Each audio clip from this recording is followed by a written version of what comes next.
Tungod sa trabaho sa mga police frontliners, dili kuno malikayan ang stress nga pwedeng resulta sa mental health problem. Kinay kaduhang hugna sa RTV Presents ni Jandy Esteban. Ang ubang pulis nga anaa sa frontline na-assign sa quarantine checkpoints sama ni Patrolman Jay Alian. Ilang ginaantos ang pila ka oras nga pagtindog taliwala sa kainit sa panahon o bisan muulan. Masiguro lang nga luwas ang tanan. Biso siya ma'am, pero naman ta sa panerbisyo ma'am, amo yung gampanan among trabaho isip sa kapulis para mag-control ani diri sa control point.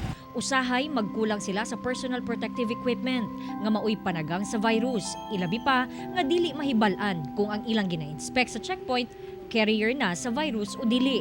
Isa talaga sa challenges natin ang kakulangan sa PPEs. Sabi ko nga, mabuti na lang, talagang marami po tayong mga kababayan na magaganda yung loob at talagang nagdo-donate ng mga PPEs. Tungod sa kakapoy ug kalisod sa trabaho sa police frontliners, dili malikayan nga sila ma-stress. Kini ilabi pa nga daghan gihapon daw ang mga masinupakon. Amo nang ipatugod ma'am dahil dili gid sila mukuman sa balaod, nagi uban nga dahil pagulo. Sakit usab kanila nga ginabastos ang mga frontliners. Yung minsan makita ko sa internet, yung mga pulis, dinuduro-duro pa sa mga civilian. Naiinis ako nun eh.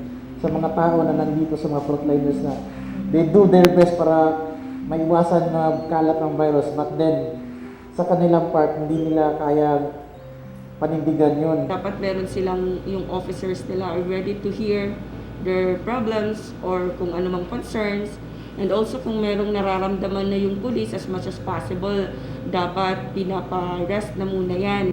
Sa frontliners sama ni Police Corporal Coronas ug Patrolman Elian nga anda mo serbisyo luyo sa risgo ug kahadlok maluwas lang ang tanan sa virus.